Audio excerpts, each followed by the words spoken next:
ازيكم يا شباب؟ عاملين ايه؟ يا رب تكونوا بخير وفي احسن حال. النهارده بقى هنكمل الالارم بتاعه الميكانيكال فنتليتور.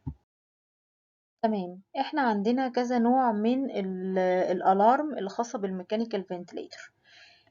هنمشي بس ازاي الشرح، هقول لكم ايه هي الاسباب بتاعه الميكانيكال فنتليتور، وهرد عليها بالاكشن في كل حاجه ممكن تحصل ازاي نتصرف فيها.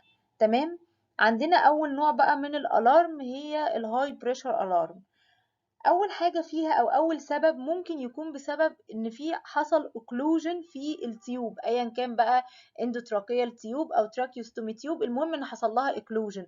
ايه الاسباب؟ ممكن يكون سببها سكريشن، في الحاله دي الاكشن بتاعي ان انا هقوم اعمل سكشن. ممكن يكون السبب ان البيشنت عامل بيتنج على التيوب، يعني عاضد على التيوب بسنانه. في الحاله دي يا اما هبلغ الدكتور ممكن يحطه على سيديشن ويغير المود، او ممكن ان انا احط الاو بي اي اللي هو الاوروفارينجال ايروي. وممكن تالت سبب يكون ان التيوب نفسها كينكد، يعني اي وصلة من وصلات الفنت حصل لها كينكد، يعني زي متنية، او ان في وصلة مش متوصلة كويس. ساعتها انا ببص على وصلات الفنت كلها، ولو في اي حاجة متنية، اي حاجة فيها تسريب او كده بظبطها، فالدنيا بتظبط خلاص والالارم ده بيختفي يعني. تمام. ممكن يكون تاني سبب غير الأوكلوجن، ممكن يكون إن الإندوتراكية راحت شوية ناحية الرايت برونكاي. طبعا احنا عارفين ان المفروض يكون في equal air entry، يعني الهواء اللي داخل ناحية اليمين يكون زيه بالظبط داخل ناحية الشمال، ولا تكون التيوبة جاية يمين شوية ولا تكون التيوب جاية شمال شوية، المفروض تكون في النص ما بينهم. تمام، يعني زي ما داخلة يمين داخلة شمال. لاني في الحالة دي بتعمل حاجة اسمها وايت لانج يعني. وفي الحالة دي طبعا ببرغ الدكتور بيظبط التيوبة شوية. تالت سبب ممكن يكون حاجة اسمها vent and patient desynchronized، يعني معناها زي ما قلنا في المودز بتاعة الفنت، معناها ان البيشنت بيفايت على الجهاز. هلاقي البيشنت فيه تاكيكارديا، تاكيبنيا، التايدال فوليوم بتاعته قليله. هلاقي الاس بي او 2 او الساتوريشن، البيشنت بنقول عليها حاجه اسمها بيديسات، يعني الساتوريشن بتاعه بينزل وبيقل. فده معناه ان البيشنت بيفايت، وفي الحاله دي ببلغ الفيزيشن، وفي الاغلب بيحط البيشنت على سيديشن وبيغير المود. يعني لو البيشنت مثلا على اسيست كنترول فنتيليشن ممكن يحطه على اس اي ام في ويحطه على سيديشن. تمام كده. ممكن برضو من ضمن الاسباب ان يكون في ووتر في التيوبس، التيوب نفسها فيها ووتر، ساعتها انا بقى التيوبس نفسها اللي هي في وصلات الفنت فيها ووتر، او القاب نفسها فيها ووتر، ساعتها بفضي الميه دي كلها هلاقي الهاي بريشر الارم ده برضو راح. ممكن يكون السبب نيموثوركس، بيشخصوا نيموثوركس في الاغلب بالشيست تيوب، وبرضو بيعملوا سكالتيشن لللنج وكده. ففي الحاله دي الدكتور هيركب شيست تيوب. تمام. ممكن يكون برونكوسبازم، انه حاصل برونكوسبازم على على حصل للبيشنت برونكوسبازم يعني وكده، فالدكتور ممكن يديله اي حاجه بيتا اجونست يعني، زي الميتا بروتريانول كده. تمام، ده مثال يعني من ضمن الادويه، بس ده كله الاكشن، يعني انا مجرد ببلغ والاكشن ده للفيزيشن مش بتاعي يعني. تمام.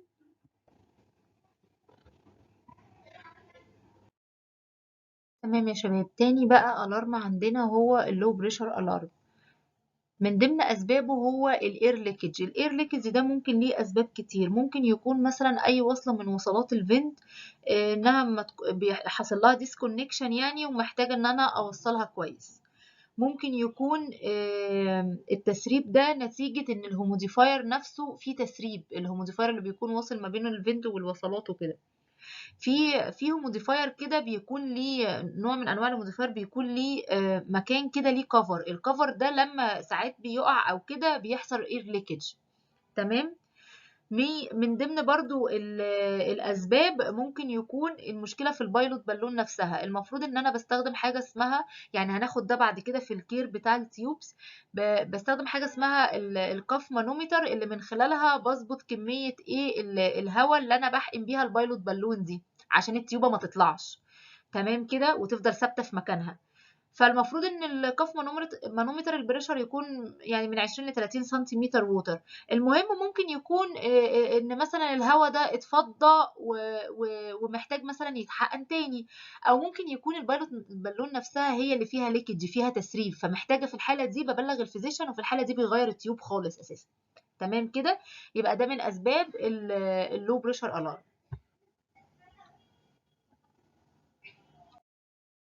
كده عندنا تالت الارم اسمه فنتليتور انوبريتيف الارم. من اسمه كده ان المشكله في الفنت، ان حصل فنتليتور فيلير. يعني ساعات ان البيشنت يبقى على فينت مثلا وفجاه يديك الارم فنتليتور انوبريتيف الارم، ده معناه ان الفنت حصل فيه مشكله. دي حلها ان انا بجيب انبو باج وبوصلها بالاكسجين يعني، وارفع الاكسجين على 100%، بحيث ان انا اديله هايبر فنتيليشن وهايبر اوكسجينيشن، وزميل ليا يروح يجيب فنت تاني ونوصله على المريض، وساعتها الفنت ده بينزل صيانه يعني، عشان نشوف ايه المشكله اللي حصلت فين. بس الاكشن اللي انا باخده في التوقيت ده بوصل على انبو، عقبال ما حد من زمايلي في المكان يجيب لي فنت تاني بوصله على المريض وخلاص. تمام كده.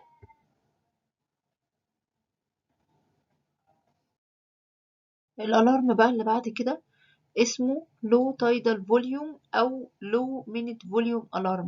ده بيكون أسبابه برضو الليكج، إن أي حاجة فيها disconnection فأنا هوصلها كويس. برضو من ضمن أسبابه إنه يكون التيوب فيها occlusion، ممكن يكون طبعا secretion زي ما قلنا في الحالة دي أنا هعمل suction. ممكن يكون من ضمن الأسباب sensor malfunction، إن يكون السنسور نفسه بتاع الفنت بايظ وهو اللي بيديني ألارم ده، لكن في الواقع هو مفيش أي حاجة حاصلة.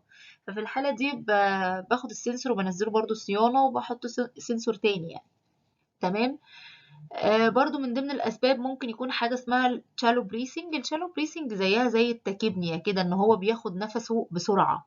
فطبعا لما بياخد نفسه بسرعة فما بياخدوش بشكل دي، فما بيحصلش فول كاباسيتي، فبالتالي مش هيعمل ووش للسي او 2 بشكل كويس يعني.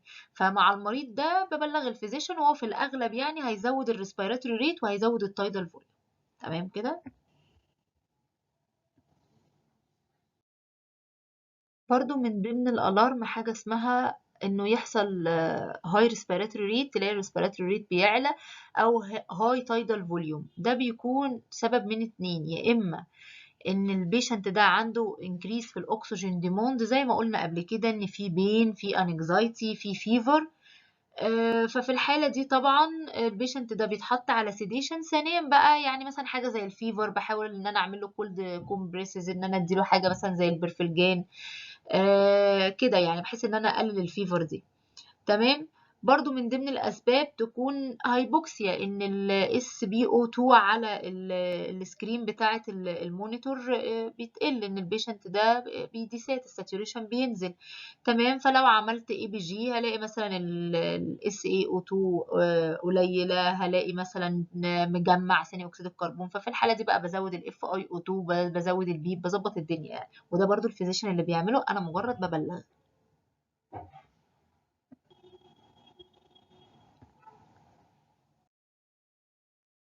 برضو من ضمن الأسباب اللي هو الأبنية ألارم. الأبنية ألارم ده معناه إن البيشنت مثلا أنت حاطه على، كنت بتفكر مثلا إن أنت توين بيه، تعمل له ويننج وتحاول تفصله من على الفنت، فغيرت له مثلا المود اللي كان عليه مثلا لسباب، وما ما ما خدش نفسه ودخل في فترة أبنية. في الحالة دي ببلغ الفيزيشن الأول.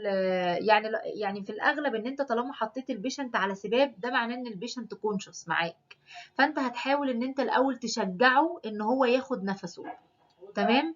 وهتبلغه بكده إنه يحاول ياخد نفسه مع الجهاز. طب ما قدرش، في الحالة دي بستخدم الأنبوباج، بأنبك شوية، وطبعا بوصلها بالاكسجين وكل حاجه، واتاكد ان الوصلات تمام برضو متوصله كويس، لان ممكن تكون الوصلات نفسها هي اللي مش متوصله كويس، فبالتالي مش هيخش له كميه البريشر اللي انا محدداه. فيبقى كده هشجع المريض يتنفس، هشوف اتاكد من الوصلات، هستخدم انبو باج. وفي النهايه لو كل ده عملناه وما فيش تغيير، والبيشنت برضو بيخش في فتره ابنيه، ده معناه ان هو مش قادر ياخد نفسه كويس، ومش هينفع اعمل للبيشنت ده ويننج حاليا من على الفنت. ففي الحاله دي بنغير المود، مثلا نرجعه تاني على اس اي ام في ولا حاجه. تمام. برضو من ضمن الالارم اللي بتحصل حاجه اسمها لو اوكسجين انلت. ده معناه ايه؟ ده معناه ممكن يكون سببين. هو بيقول لك معناه ان الاكسجين قليل، الاكسجين مصدر الاكسجين اللي داخل المريض ده قليل. ده بسبب حاجه من اتنين، يا اما الوصلات نفسها اللي هي بتكون خارجة من الفنت، والمفروض بيكون خارج من الفنت وصلتين، وصلة خاصة بالأكسجين ووصلة خاصة بالإير. فإن تكون وصلة الأكسجين دي مش متوصلة بالسورس بتاع الأكسجين كويس، ده سبب من الأسباب، فهروح أتشيك عليها أشوف الوصلة واصلة كويس ولا لأ. أو السبب التاني يكون الأكسجين المركزي أصلا في المستشفى أو في المكان فصل، فساعتها هيحصل لي الارم كده على الفنت يقول لي ان في لو اكسجين قلت. بس ده السبب من اتنين، يا اما الاكسجين المركزي نفسه فصل، يا اما الوصله نفسها اللي خارجه اللي بتخرج من الفنت وبتتوصل بالاكسجين هي نفسها مش متوصله كويس. تمام.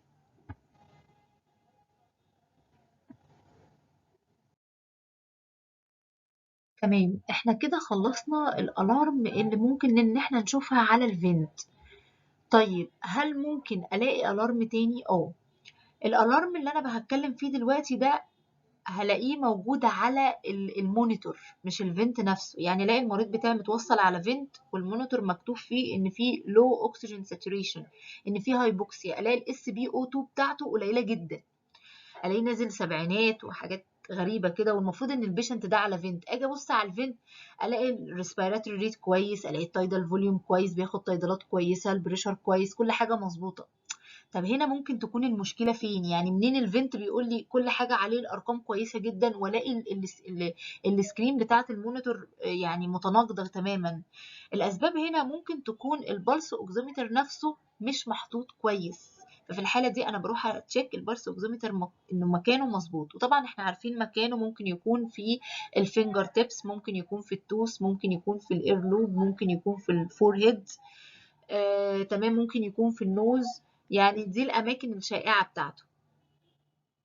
برضو ممكن يكون الكابل نفسه بتاع